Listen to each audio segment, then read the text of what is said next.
What would it profit? Ooh, profit a man to gain this world, lose his soul.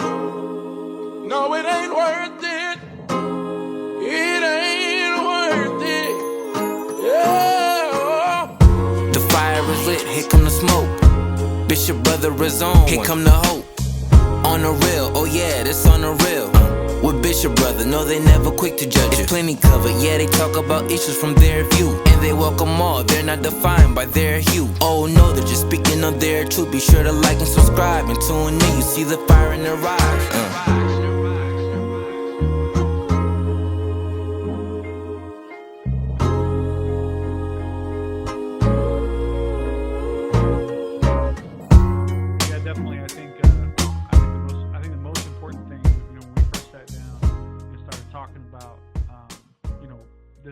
What this was going to look like.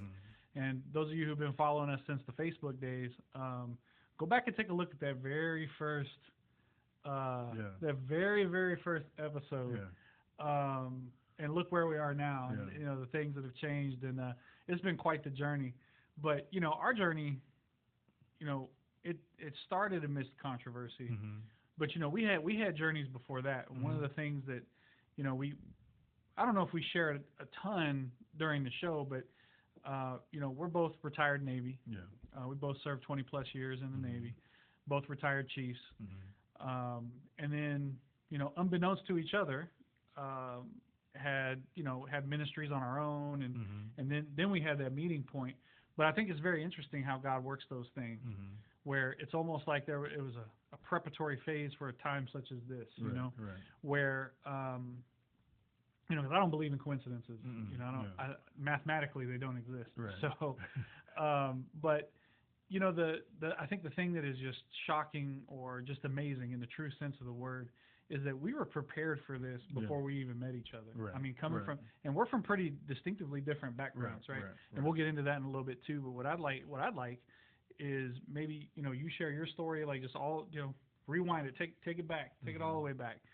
And just kind of, you know, how your story, and maybe we'll get it to 2016 when we met, and then I'll tell mine, and we'll move on from there. Yeah, you know, again, you know, like I said, we're both Navy veterans, we're both retired chiefs.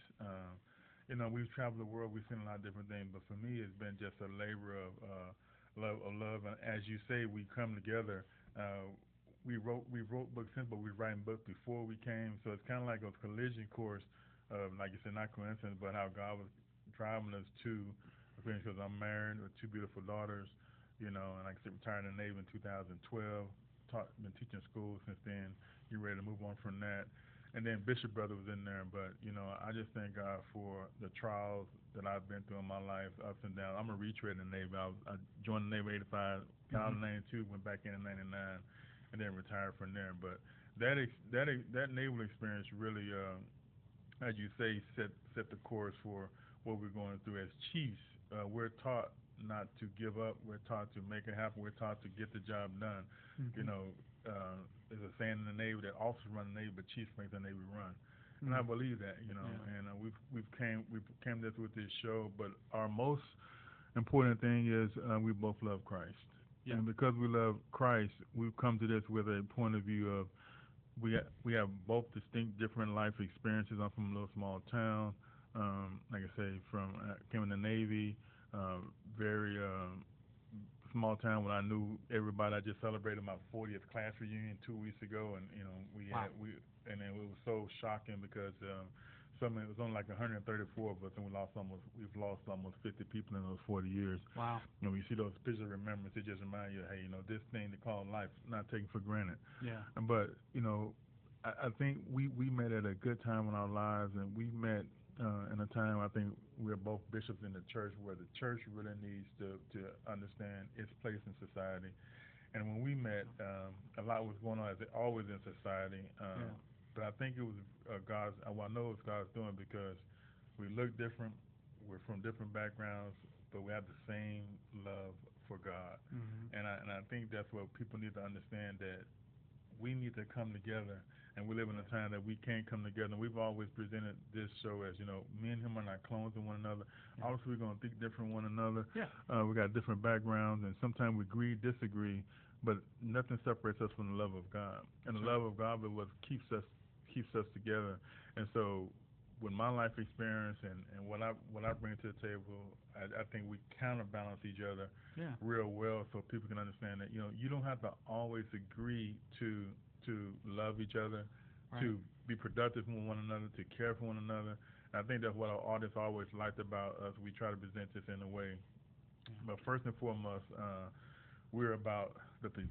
And again, we're throwing that called the small folks. The small folks. No, we're here for the small folks. We're not the kings and presidents and secretaries of state. Okay, they got their people. They got their people, but and we bring joy and we bring laughter. I've needed this in my life, and going back to our story, when we came together, we was in different states. And this started with us.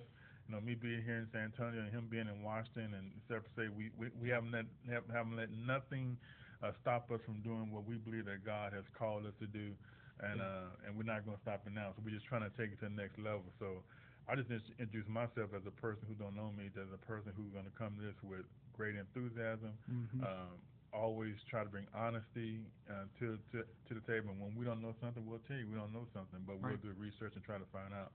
But the best thing that you can know about us and me is that I'm going to give you everything that I got for this and be honest with you. And I'll finally close with this. We've always said we want this to be a safe space. So when you're in the chat, when we get to that and talk about that, when you're in the chat, this is a safe space. You can we're not going to shut you down, cut you off, stuff like that. We're gonna talk to you about it and share it. So I think that's what we've always done. That's why we're striving to continue what we began. Right. Yeah, and so for me, from where you got your start in a small town. I grew up on the west side of San Antonio, so I was in a big town, it was an urban environment. Grew up in a children's home, stayed there for about 10 years, and then went on and joined the Navy. My thing is always, and I think I'm learning this as I get older. I think my biggest thing is I don't like bullies. I don't like people who bowl people over or treat people different because they're small folk or so I've had an issue with that my whole life, but now I have a very constructive way of dealing with it through this show. As a submarine sailor, and what you said about officers run the Navy, Officers run the Navy, chiefs make the Navy run. Chiefs make the Navy run, right? Yeah. Some of those things we carry with us into our ministries. We're really big on excellence, right? Like we're not. If we can't do it 110%, and I think that's why you saw in season 5 was kind of cut short because we just couldn't give you excellence, and we're gonna do the best we can with the materials we have and with the finances that we have. We're always going to try to give you the best that we got. So I don't know where you were sitting in 2016, but I do, but I'll let you tell that side. But for me, in 2016, I was having a significant issue with my faith, and I was having a significant issue with evangelical church in general. Not because of Jesus. Jesus has never been the problem. The problem was, these people had told me year after year after year, read your Bible, follow Jesus, and I was doing that. And the more I was doing that, the more I was finding myself at odds with evangelical church. And so I was an evangelical pastor for 10 years. I had a church up near Seattle, Washington. Great people. They probably wouldn't invite me back now, but that's okay. They were great people. They loved dearly, and they loved me. And but the doctrines that I was learning and the doctrines that I was told to uphold were no longer matching. Like you say, the audio wasn't matching the video, right? Like it was not making sense anymore. Why Jesus said this? Jesus said, "Care for the poor," and we're calling the police on the poor to get them out of our parking lot, right?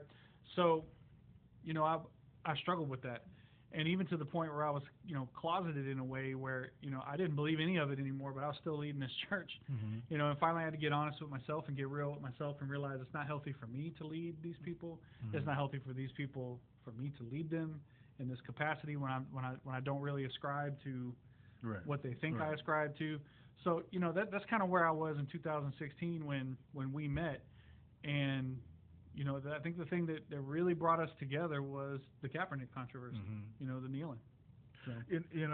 I really want. That's really us, and a nutshell. Bishop, we got the book Bishop Brothers, and we'll talk the story of Bishop Brothers. We're going to talk about that, how you can win some free copies of that. But that's very critical because that was just not only a clash of, and I think while not looking back on it 2020, I think that set the stage for what our show became, Bishop Brothers, because you got to remember what we said.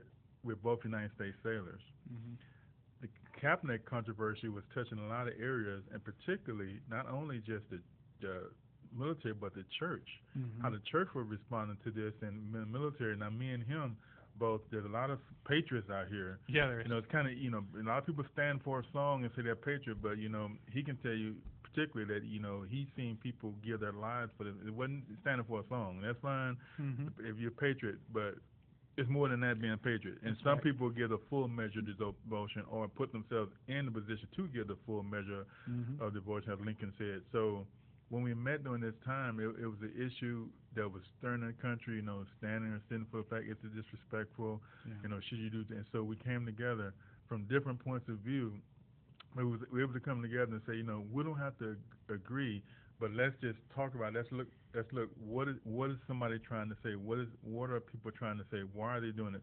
What is the military people? Because some people say this and some people say that, and it's just funny how those things just keep rearing its head. Even now with the Caitlin Clark situation, where people are saying she's been targeted because jealousy and people don't want to see her succeed, and she's been targeted by the women in the WNBA. If you know what's going on with that, where she getting a lot of hard fouls and things like that.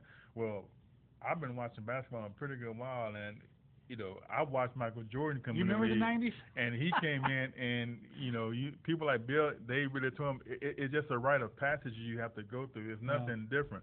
But sometimes we can take things out of context, and that's what we always try to do. And when God brought our lives together, we was able to take a situation and bring context to it to see it from a different point of view. That you don't have to agree. That don't mean somebody's a sinner. That don't mean they're an outcast. That don't mean they hate the country because they disagree. Doesn't mean they're an SOB. Yeah, because they disagree. Because the Constitution I read says peaceful protest.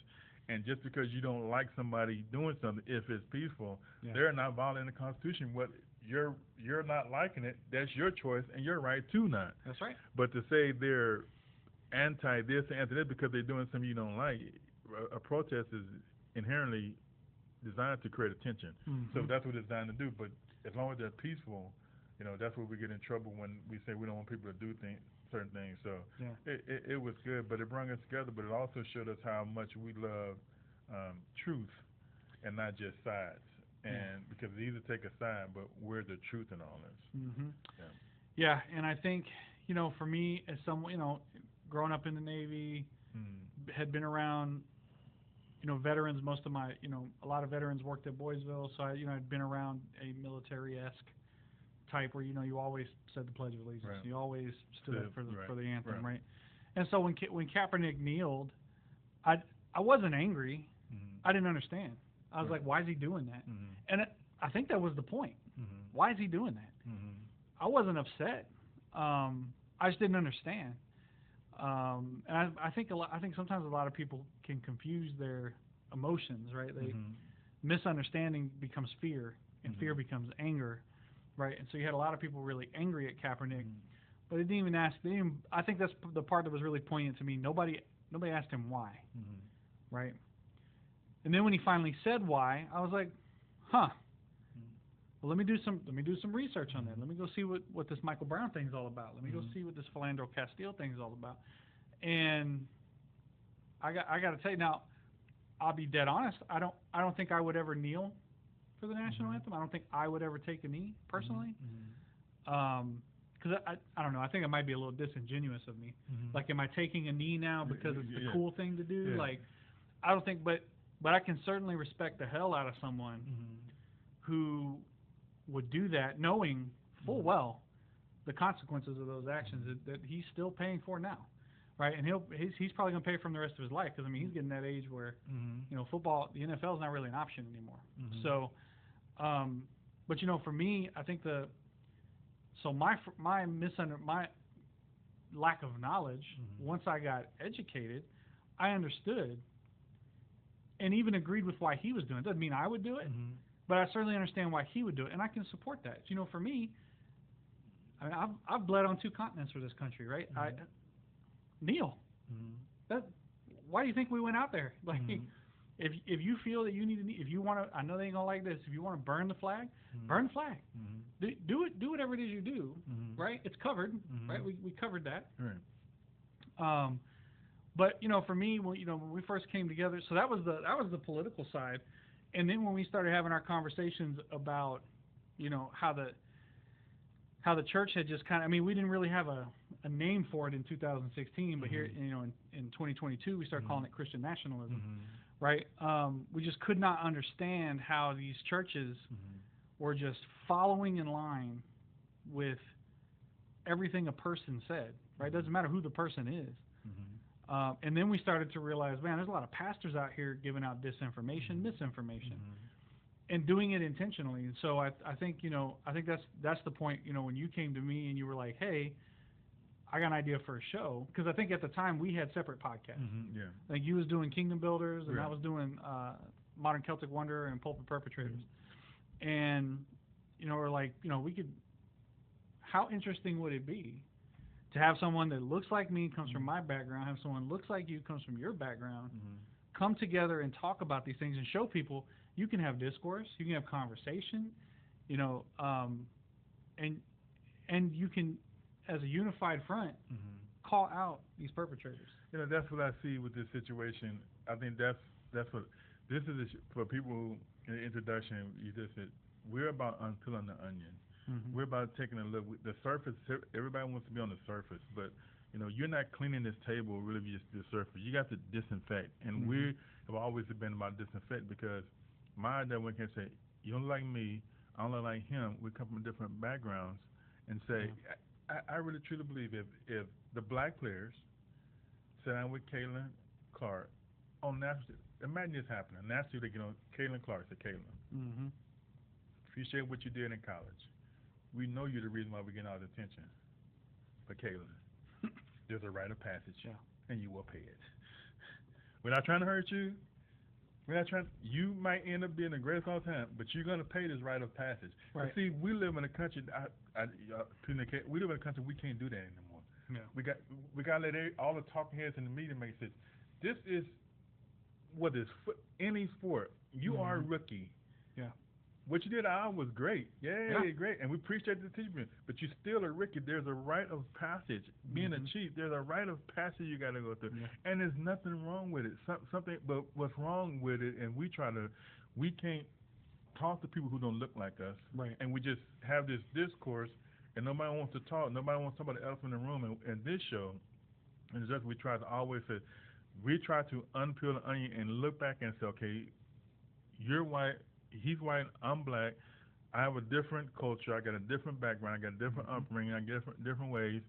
He's from where he's from. But we can say, okay, how can we have discourse and talk about without yelling at each other and say, let's unpeel this onion? And then it always just blows my mind how we can't do that, but then people can sit in pews and listen to madness, abuse, crime. And just go along with it, amen. And we've showed accounts on the show. So this show is we're about unpeeling the onion, having these uncomfortable conversations, because the problem we have, I believe, with a lot of society is because we can't have the uncomfortable conversation. It's just Kaylin. We just, you know, you're gonna have to earn it. I think. I'm guilty. Yeah, I think the art of discourse has been lost in this need to be right. Right. I mean, that's true. That's true in so many different areas right now. I mean, it's true in theology. It's true in sports. It's true in church. It's true at work. I mean, it's true in society in general. Baptist and Pentecost saying we can't talk to each other. We can't talk to each other. No, and you're certainly not going to heaven because you ain't Baptist or you ain't Pentecostal. Clearly, you're not going to heaven. Surely can't talk to a Muslim. Oh no! I can't talk. No, we can't see. So we wonder why we can't get anywhere. So And I think that's part of the problem, right? Is we don't want to talk, and so you know, some of the things that you'll see from the previous, if you get a chance to look at our older content, you will see a certain consistency of, if it's uncomfortable, we're going to talk about it in here. We're going to talk about race relations. We're going to talk about politics. We're going to talk about things that are uncomfortable, because we believe that you need to be comfortable being uncomfortable, right? You need to be comfortable in discourse. And I think being able to see when we bring guests on, and being able to see that you can have someone that you have a completely different opinion of something on, right? Everybody loves the Great Commission. Most people can recite it to you. But then I ask them, what's the Great Commandment? Right? And I think we're so focused on the Great Commission that we forgot the Great Commandment, right? The Great Commandment has become the Great Omission, right? We act like it's not there. And it's two parts, right? Love the Lord your God with all your heart, body, and soul, and then love your neighbor as yourself, right? Sounds simple. It sounds like if I loved my neighbor as myself, then I would love my neighbor and their opinions even when I completely disagree with them, right? But I can still love them and hear them out within reason, because you will also see that sometimes people get unreasonable, and this happens a lot on my TikToks where people get unreasonable, and then they stop meeting Bishop John and they meet Chief G, right? Like, please understand, being kind and understanding with discourse, one, doesn't mean one of us has to be right, and two, it doesn't mean you get to just walk all over me and say harsh things expecting no return fire, right? So you'll get that from us too. We're not gonna, if you're looking for sugar-coated preaching, or the kingdom of God is at hand and all is well and rainbows and unicorns, swipe or whatever app you're on, do that to go to the next video. You're not gonna find that here. Yeah, because that's what we'll need. I mean, and we're going to re-upload it, as we're going to tell you about our construction, what we're going to do later. But listen to our first show. Our first show was, "Is This a Christian Nation?" If you listen to that should set the stage for you whether you want to stay tuned or not, because that shows what it's truly about. Is this country, was what we founded America as a Christian nation? And we're not going to talk about it. We'll let you look at it, but that was what about unpeeling the onion, because we listen to a lot of tropes, we listen to a lot of sayings. There's a lot of things out there that we take for granted and that we just think is true, but it's not true.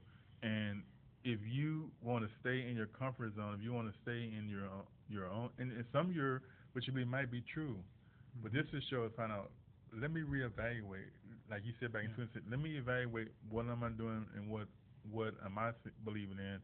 Because sometimes we believe in something, it's simply just because we've heard it for so long. That only means it's untrue, and it's so hard for us to unlearn. And in this society, on this show, we try to, even the last 5 years, I've unpacked and learned some things that I had to get rid of myself by doing this. We're our great teacher and student. We're our greatest students, because we're trying to say lift to ourselves and trying to unlearn some things we have to unpack, because we all have things in our lives that we're just, because the people who raised us, that's the best they had to offer. And it wasn't wrong in their mind. They wouldn't live. It was just, but now as you grow, let's develop and grow some more. Maya Angelou said it best. You know better, do better. Now we know better. Now what do you do with that information? That's always the thing. And when I teach, and I teach students, one of the things I teach them about theology is you may come from a tradition where you believe certain things and you hold very tightly to them. You're going to be challenged by the curriculum or by the other students in this classroom. You're going to see that there are other people who are just like you that don't believe quite what you believe, but they hold on to theirs very tightly as well. And so the question is now, once you've been exposed to all of these different ways in which this kaleidoscope in how we worship, understand, and work through our journey with Jesus, what do you do with that information now? Now you know better. Now you know that what you believe isn't the only thing out there. And that doesn't mean go jump to the next best thing. What you believe may still work for you, and that's fine. But now that you know everything else that's out there, what now will you do? What are you going to do with this new knowledge that you have? The things I learned about Kaepernick caused me to look at new theologians, caused me to look at Dr. Cone, caused me to look at Bishop Gutierrez, right? Like all these different feminist theologies and all these different theologies that are out there. And it blew my mind, man. It blew my mind that there were so many different ways. A black theology of liberation shook me to my core. It actually fractured the theology that I had. Like I had to bring in new things to fix the foundation now because it rocked me. Rachel Held Evans. Yeah. Was that for you, Rachel Held Evans? No, she's just a powerful. Yes. I mean, powerful. Yeah. We did her when she passed away. Mm-hmm. Powerful. Yeah. It's just, but you're opening your mind. Yeah.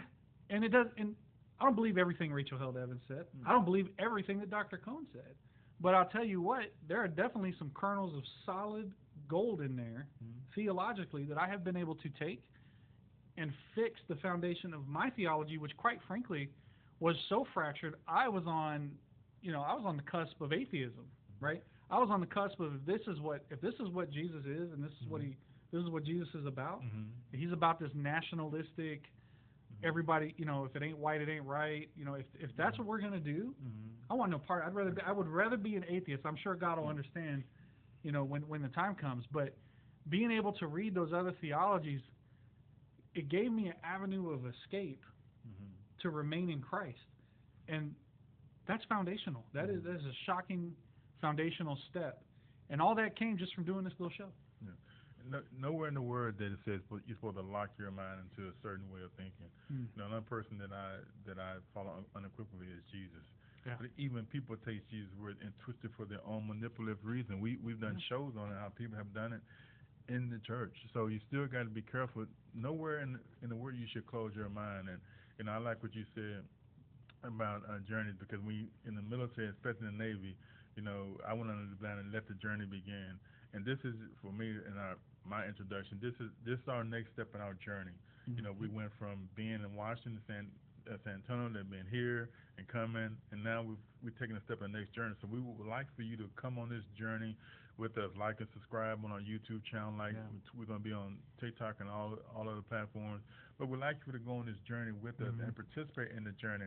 What we're looking for now is, as we move forward, is more participation, because we want to hear from the people, to be able to interact, to hear what they got there, and that's why we're moving to a platform where we can participate. Because if we're just talking about, we're just talking. Our goal is to help the people, and to talk. Not that we're to be all and end all, but we are a voice of God, and a voice of truth, and a voice of trying to understand and help people get out of the boxes that we put ourselves in, get out from under the labels that people want to tie you to. So that's the next journey for us. The journey is continuing.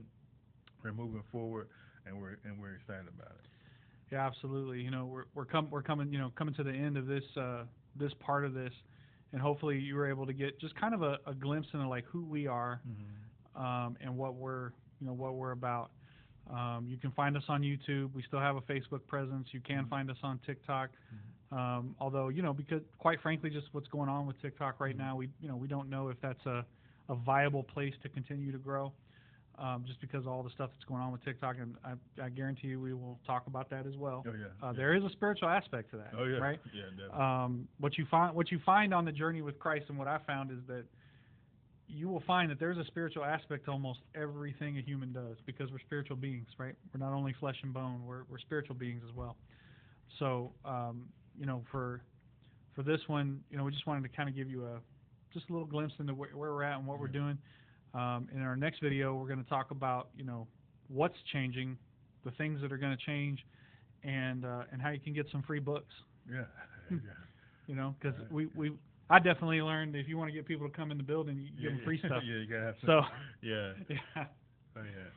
But we're excited about it, and our next, we hope you enjoy us on the next video, where we talk about what our vision is, how we're going to move forward, and where you can see us at, and hope you go on and subscribe and follow us on these different platforms, because we'll be making plenty of content for you. And if you have any ideas or any content, please paste it in the chat, paste it in because that's what we want to talk about. Yeah. What you want to talk about. Hit us in the comments. Yeah. As the young kids are saying now, you can slide into the DMs. They're open. Yeah. No weird stuff. Don't be weird. Yeah. Nobody likes that. Yeah. I get enough of that on TikTok. Yeah. I don't need all that here. Yeah. But yeah, the DMs are open. Soon we'll let you know what the email is going to be. But the best place to reach us is probably in the comments on YouTube, where if you do see us go live, interact with us and talk to us. We don't bite. We can't bite through the camera. So even if we're going to bite, we don't bite. So till next time. All right. On the real, oh yeah, this on the real. On the real, oh yeah, this on the real.